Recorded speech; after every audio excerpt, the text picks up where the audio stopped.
The ways in which we use technology will create substance, the ways by which we use them.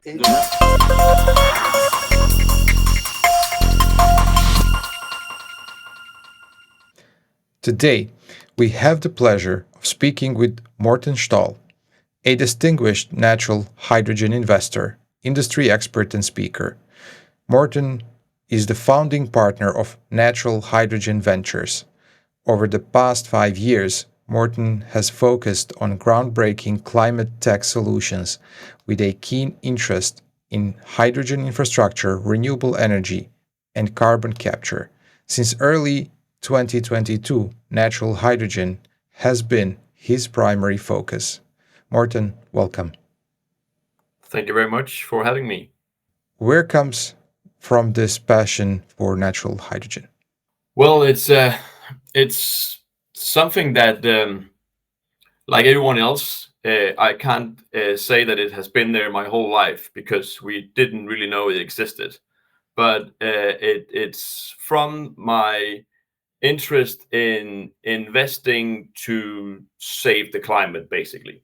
We as a company and myself as a person invest to be a good ancestor.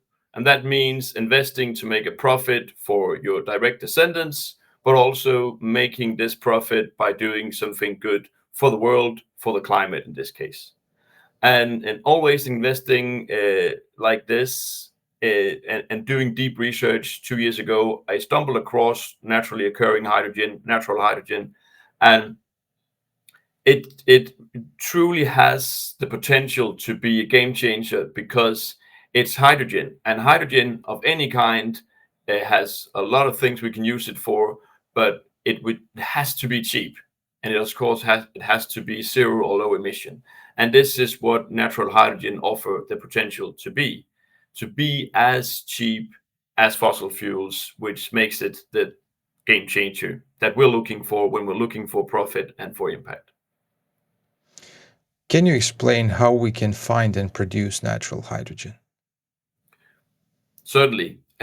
Natural hydrogen, sometimes also called geologic hydrogen or white or gold, the industry hasn't really decided yet.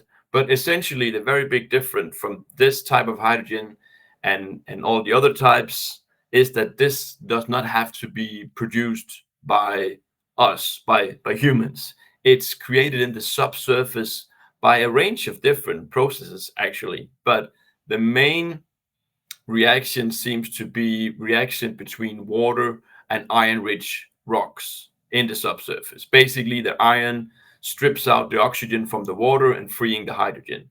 And then, in the right circumstances, it can accumulate, or it can could just continue to be producing rapidly. And that's something that we can uh, drill down to and extract with existing technology, actually. There will be some Yeah. other type of pipes needed, but basically, one of the true brilliant things with natural hydrogen is that you can leverage existing industry skills and technologies. There's thousands of companies and millions of people who know how to look for, find, and extract and sell things from the subsurface. So this is part of the potential. So you mentioned technologies. Can we use existing technologies or do we need new ones? We can definitely use existing technologies. We have the technologies you use to both explore for and later extract natural gas is very similar. You would definitely be able to make it better for this purpose exactly. And as some hydrogen experts will know, that hydrogen might react with steel and make uh, and destroy it a bit and brittle it. So you'll maybe have to use some different pipes, but it's in that scale. And contrary to what you might hear sometimes, we do actually already have hydrogen pipelines around the world. So it's existing technology. What geological conditions are most conducive to the presence of natural hydrogen seeps? Well, that's it's a question you can really divide into many answers. When you added seeps at the end, the answer will be that then you have to find the hydrogen in an area where it is not completely confined. Mm. So, and hydrogen being a very small molecule, it is likely that maybe it seeps everywhere, but maybe where it seeps a lot, it's because you don't have a really good seal or really good trap. And that's, oil and gas industry language, meaning that you have something that can contain it down there so that you can have a huge reservoir to then extract it from. So the reason why I say maybe a few times here is that this is still a very new and very emerging industry. So theories are still being tested, and we will very likely see that in some places it will work like X, and some places it will work like something else. Um, but basically, again, as I said before, with the iron-rich rocks reaction, what is required and what many companies are looking for is iron-rich rocks in the subsurface to create this reaction. Mm. And then it's What just a method? big question. Yeah, sorry, please continue. Yeah. What methods are currently used to detect and quantify natural hydrogen? Well, to answer that first, you can do many different ways to actually physically detect it. You can go out and sample the soil in a given area, or you can sample the water. You have seen some really interesting work done on this, both in the US, France, Australia. Um, there are some things that could go wrong when you are doing these tests, so industry has maybe to be a bit more aware. But you can definitely then test the soil. Are there more hydrogen that is expected to be in the background that could hint at there being hydrogen in the subsurface, maybe being produced? Uh, some people can use drones or satellite. They are at least developing technology that can then see it from the air or from space. I would say it remains to be seen how accurate these methods Yeah. are, but that's something that we could develop more of. You have it. You can do from space. You can detect methane, natural gas plumes. That's sometimes in the news that you're finding a pipeline leaking, and it's technology similar to this. But then in the subsurface, when you're not physically detecting the hydrogen molecule, you can use again same technologies used for oil and gas. Uh, gravity, you could call it scanning, with gravity or magnetic, to figure out what's in this subsurface. Um, Based on current research, what are the most promising regions globally for natural hydrogen exploration? I guess there will be many different opinions on this. I would say that for geologic reasons, I don't see a single area standing out, and that's for two reasons. It's one, it's widely expected that this is something that we'll find equally amounts everywhere, just like oil and gas, meaning that you won't necessarily find it in your backyard, but it will be somewhere near you. We produce oil and gas all over the world. And then two, we don't know exactly what are the best conditions for actually producing commercial quantities of hydrogen. So you could say we know that in the US there is a lot of old wells drilled that shows hydrogen.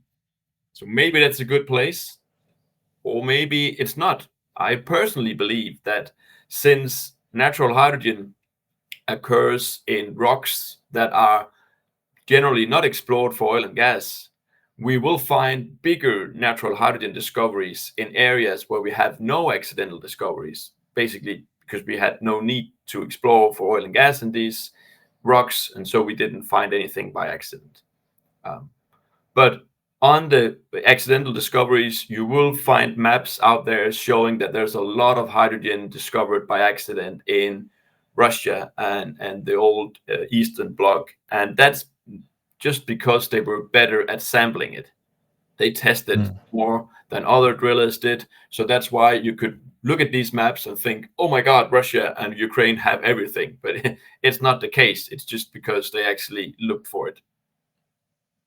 How much natural hydrogen is generated annually and can be trapped underground? And then again, what can be trapped? There's no way of answering this exactly, but the US US Geology Service had made some calculations saying that there is trillions of tons of hydrogen in the subsurface, and if we could just access 1 or 2% of this, you would have enough hydrogen to feed our demand for hundreds of years. And it's because it's expected that much of it will be too deep or beneath the oceans, or it will be too small pockets for big commercial to be extracted. But still, if just 1 or 2% is accessible, it would have game-changing potential. What's interesting is that while they could still be wrong, they could also be wrong in a way that there is much more down there. Because the first time we estimated how much oil and gas were left in the world, it was a very small amount, and it has just grown ever since as we got more clever looking for oil and gas, finding out new places to find it.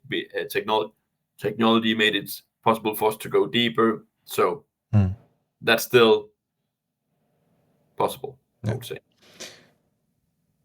Is geological hydrogen a significant resource for meeting the global demand for hydrogen? I would say that it definitely has the potential to be.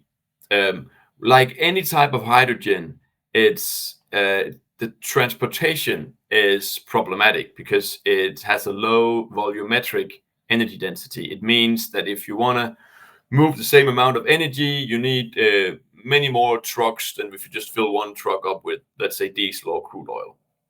So that means if we should do something real quickly with natural hydrogen, you have to find it close to where it's needed.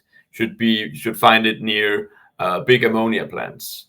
This is probably not likely. So you would have to use hydrogen, maybe put up new plants, use it for something else. So whether it will first step replace existing demand, I can't say for sure. But in some way, it will end up being, because we look at this as natural hydrogen has to be turned into something else at the well site as quickly as possible because it's difficult to transport. So localized ammonia production would be, which can be used for fertilizers, would be an obvious way to go. But of course, all the things you read about hydrogen could be used for, natural hydrogen could as well. So it also comes down to, will we find so much that we're basically saving the world, reaching our 2050 goals? Or are we finding a smaller amount that will help local areas have cheap zero emission energy and be really good business for some? We don't know that yet. So how do natural hydrogen accumulations compare to traditional oil and gas fields in terms of geological structures? Well, there's, I would say within natural hydrogen, there's two ideas, two types of thinking on this. There is the traditional oil and gas, where you have somewhere where it's produced, the source, that it migrates to a reservoir, and reservoir don't mean a tank in the subsurface, but it means porous rocks where it can stay, and then there's a seal on top of it so it can't escape. That's lots of the thinking of oil and gas as well. And if the same occurs with natural hydrogen, you'll be able to punch a hole through that seal and then produce quite a lot of hydrogen. But again, this reservoir would then be emptied at some point. And if there are no new hydrogen flowing in, that will be emptied.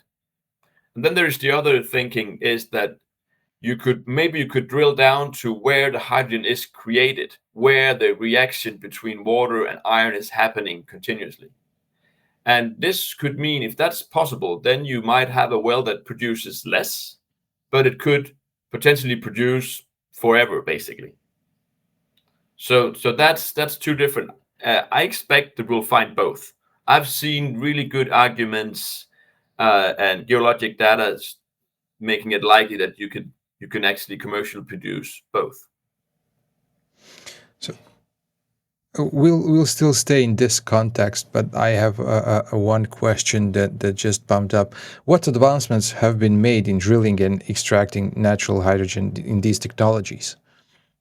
Well, we aren't really extracting natural hydrogen anywhere. So to say that have made any specific advantage, that will be, wrong. Again, as I said earlier, you can do this with existing technology. So, but it will definitely be helpful when you any technology that makes it cheaper to drill, makes it possible to drill deeper into hard rocks. That will be great for the industry. And in this way, there are many technology developments happening in geothermal that might be helpful in natural hydrogen exploration as well. What is the interest of big oil and gas companies in this? Is there any significant interest because they are already in the market? Yeah, I guess it's looking from the outside, it's obvious that this is something that matches their skill set extremely well. Exactly. Some of these companies, some of these companies are not looking into green energy very much, really. But some of them are, and the fact that they are then spending time and money building windmills and solar cells, maybe that doesn't really match their skills like natural hydrogen could, but also like geothermal, like Exxon, they moved into lithium brine extraction, which also something you need to drill for. So the potential is definitely there, and we expect that they will be moving into this industry like they have done in others, like the big oil companies moved into the shale gas industry in southern US. So it's very, you would say, normal in the industry that the biggest companies, they wait for the junior drillers to mature any new technology or any new area, and then they'll move in and they'll buy the companies that works, which for them will be probably a small investment, but for early investors like ourselves, it will be a huge return on investment. There's not much officially announced from the big oil companies. I know Petrobras in Brazil are looking into it, probably mainly as some R&D, and you would probably see most activity from these national oil companies because that's kind of why they're put in the world, is to extract whatever is local found.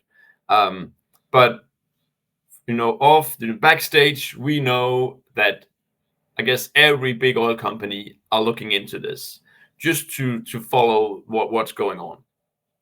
Some are looking more, some less. It's from at least what we know. But I haven't seen anyone going out there and saying, "Now we're gonna drill for it," or "Now we've invested into natural hydrogen exploration." That hasn't happened yet.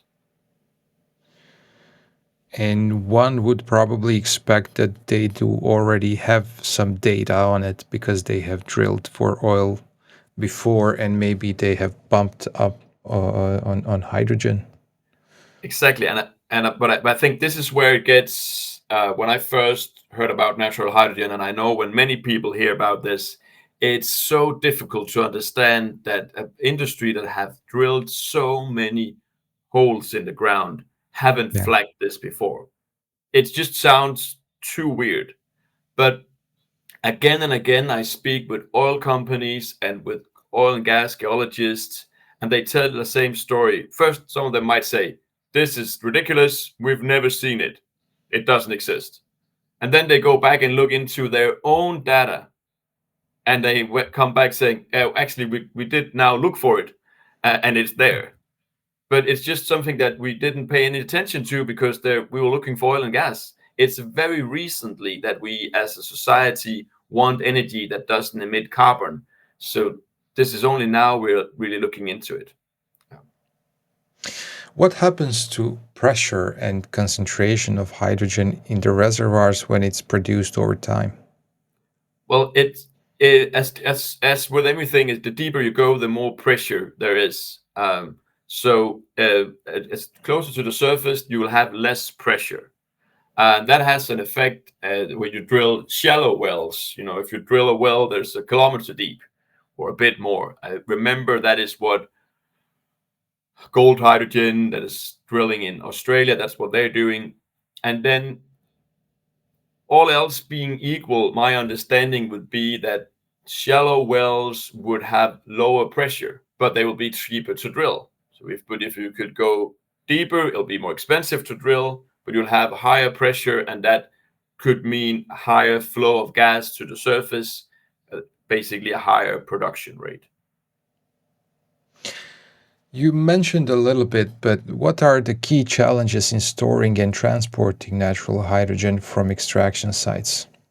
Well, I'll move it back a step, so I also cover the other you could say potential issues or things need to be aware of.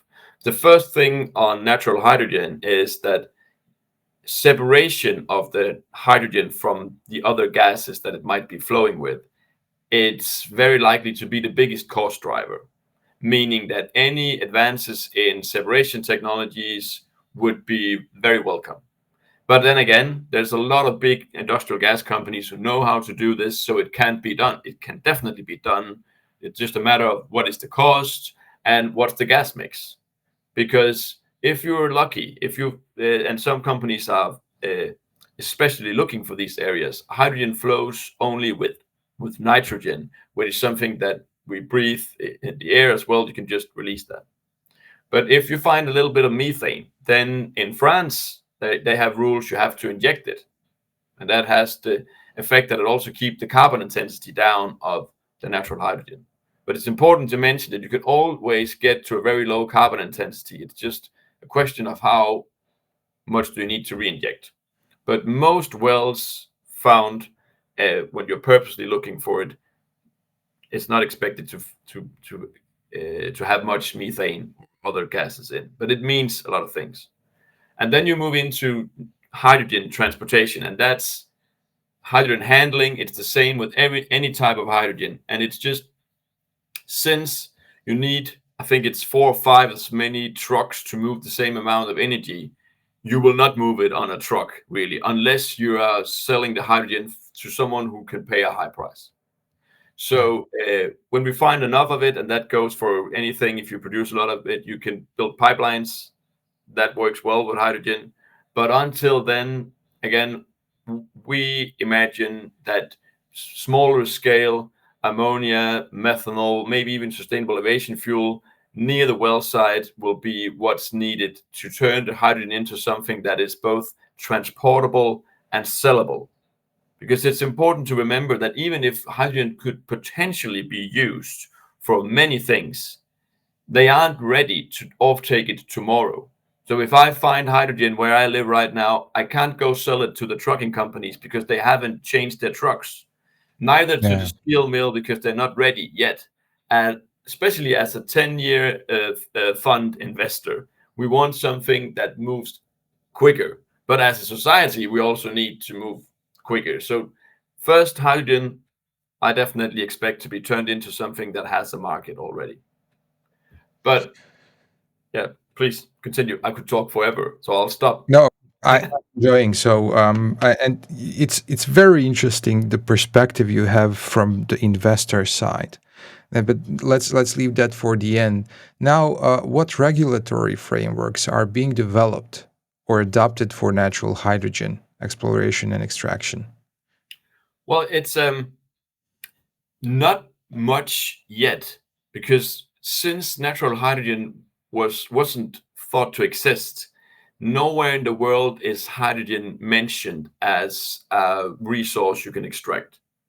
So this means that in many countries, you need to change the resource laws to make it possible to get an exploration license and later an extraction license. They have changed this in Australia, in South Australia, and Western Australia any minute now. They're looking into doing it, expect very soon, in Colombia. They changed it in France. And then in some countries, you can do it within the existing laws. In the US, which is special because in the US, you don't have to wait for an government license for a given area. In the US, you just ask the landowner. But still in the US, then some changes to state laws might need to be put in place. But so we, as an industry, we hope this will happen in many more places so you can get going. Especially problematic in, let's say, Europe, where you have, for I guess fair reasons, decided not to extract oil and gas onshore. That means that you can't do it within an oil and gas license, which might have been possible if the oil and gas license describe whatever you're looking for as a flammable gas, because that's hydrogen as well. But what will of course need to be covered is how do we handle hydrogen in general, and many laws and thinking on this is happening already. How to calculate carbon intensity on green and blue hydrogen existing types, and we are definitely expecting and need to have natural hydrogen covered by this, so that we count hydrogen as equal. Every hydrogen has to be credited or taxed or subsidized on the back of carbon intensity. It's best for us getting to where we need to be, bringing emissions down. But don't you feel it's a little bit left behind? Well, definitely. Patient guy, it's such a new industry, and I know that things move really slow. Just how it is. But I'm confident we'll get there. Yeah, for sure. I see no reason that people should say no. We don't want natural hydrogen because it is the cheapest, lowest emission options out there. So, and I do think lawmakers around the world are looking at this with great interest. So we just have to wait. Yeah. Are there any plans for a certain campaign to speed this up in Europe or anywhere else in the world where you want to do at least the test drillings? No, I haven't seen anything that you could say aggressive in a good way. But in the U.S. Department of Energy, through their ARPA-E organization, have granted, I think it's $20 million to different projects to advance natural hydrogen. And French President Macron has been out saying that since you can explore for natural hydrogen in France, we want to do this, and he says he will back the industry. We don't know exactly with what kind of money and how it should be done, but especially for France, speeding up the time it takes to get a license would be a great place to start. In generally, the really cool and inspiring thing with natural hydrogen is that as an industry, we don't need subsidies. We need a level playing field, but industry isn't running around asking for subsidies. We're asking just to be allowed to go spend private money to explore and develop this. But then as a society, I think as a citizen of our world society, I think if you look at what we're spending on other kinds of clean energy and other kinds of projects, putting just a little money to work here would have a great return on investment. One could imagine that governments spend some money on doing some test drilling and shared the knowledge with the oil industry. Because right now, every privately backed company drilling a well wants to keep that information private as much as possible, because they might give you an edge of where to go find hydrogen. But if we drilled, which have been done for oil and gas and mining, governments or government programs drilling and sharing that data, that will be greatly valuable. What are the potential safety concerns associated with natural hydrogen extraction? Well, it's very similar to natural gas again, because it's flammable. You need to make sure that it doesn't ignite. it's lighter than natural gas, so it will dispense into the air quicker than natural gas. But security-wise, it has to be handled well, like we do with natural gas and like we do with electrolyzers and other plants producing hydrogen. How can natural hydrogen be integrated into existing energy infrastructure? Well, it's there's always the option, which I come across quite often, to turn it into electricity. Again, something you could do right at the wellhead, and then you will have a base load power of electricity, and that's what really needed when you have a lot of wind and solar in your grid. But the problem with this, from an investor point of view, is that the changing hydrogen into electricity doesn't give a very high return on investment unless you get a really good price for your baseload electricity. And bear in mind here that we are not talking about the normal, it doesn't make sense to produce electricity from hydrogen, because normal thinking would be that you have created the hydrogen from electricity. And this is not the case here. So Yeah. it isn't a waste of energy. It's probably not just the best way to use this valuable molecule. So the way it fits into the energy industry is, as I said before, it's all the energy that we use in our world, which is a lot that it's not connected to the grid. All the fuel needed to fuel our ships, on planes, trucks, and this could be hydrogen as it is, or it could be methanol you could put into ships, or it could be sustainable aviation fuel. This is the first place we need to go do it. You could theoretically put it in some level into the natural gas pipelines. And if that turns into reality, you have good access. A country like US have a lot of natural gas pipelines, so you can quickly get it to market and then use it mixed with the natural gas very low, or you could separate it at the other end. There are many options, but it's important to remember that I haven't seen anywhere in the world where this is done already. So you can discuss all you want that it might be possible with 5 or 10 or 20, but if the grid operators don't want to take that risk, which is definitely understandable, it's not going to be put into the grid. And by grid, I mean the big transportation grid. I'm not discussing hydrogen into gas pipes into people's homes to use for heating and cooking. In my opinion, that makes no sense at all. How does the potential abundance of natural hydrogen influence the Danish hydrogen backbone's infrastructure plan? Well, I'm glad you asked. I would say it doesn't influence very much, but I'm doing my best whenever I have the time, being based in Denmark. And while we haven't done any Danish investment yet, hopefully at some point we could. But I'm trying to speak to everyone who want to listen to say, let's give this a look, because we're very keen on hydrogen in Denmark, on this, what we in Denmark call power to X, and the rest of the world call green hydrogen, using electricity to produce hydrogen. And by accident, the backbone plant from Denmark to Germany runs through an area where you have made accidental discoveries of hydrogen, and other areas that could have potential for production, but where we haven't drilled because it isn't oil and gas relevant. But I have no news on this really. So hopefully at some point we will decide as a country to give it a look. At least put some people to work figuring out what does existing scientific papers and old well data actually tell us.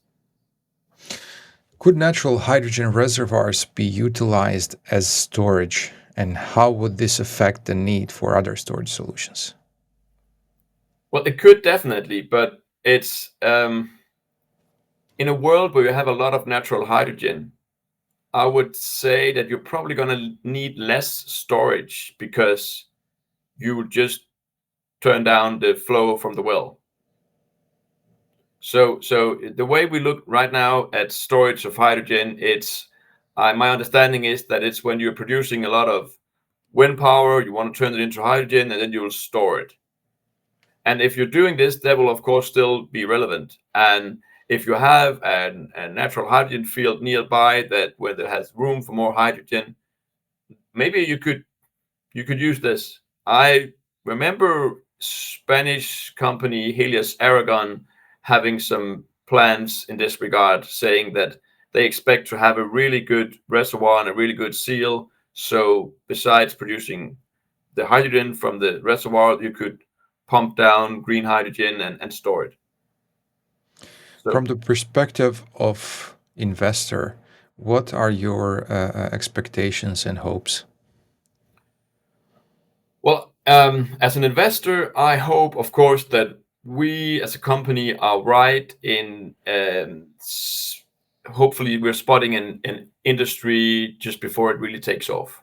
We do see right now that you have really good valuations in natural hydrogen companies, both the ones actually doing exploration, but also related technologies. And of course, we then hope that the industry takes off to start finding a lot of commercial hydrogen. That's basically what we're betting with our very focused investment fund. How far along are you from the first drilling attempts from testings? Well, the companies we have invested in are one of the companies could go do it in a year. The other one need more work, 2-3 years. But as the industry, they have been drilled already. Gold hydrogen works in Australia. They have drilled and announced they're listed in Australia, so they have to make regular announcements. They have confirmed what they expected to be a high percentage of hydrogen in their wells. We don't know yet how much flow there is, how much volume. Yeah. It matters, of course. And then there's a lot of activity going on in the US, but that's by companies who doesn't want to make anything official yet. But it's within the industry, it's widely expected that we have already drilled wells that will have some really interesting information, flows of relatively reasonable hydrogen, maybe helium, which is another gas that very often accompanies hydrogen. It's not an energy gas, but it's something you use for technology and for balloons to make funny voices. That's the big market, but that's often flows with hydrogen and it's very valuable. But we'll have to wait for these companies to decide to announce it. If helium is there, basically hydrogen becomes a byproduct. Well, depends, of course, how you, in a volumes way, the helium will always be the byproduct because there's always very little helium. Yeah, exactly. But if the ratios are right, the value of the helium could be much higher. Much higher. Yeah. Definitely. It's a known hedge or fallback if you're doing hydrogen exploration. If you have the choice, go do it where you could also find helium. Yeah. Morten, thank you for being my guest today. Thank you very much for having me. It was a real pleasure. I enjoy talking about natural hydrogen every opportunity I get. Thank you. Hopefully next time we will discuss the discoveries. That will be great. Let's hope.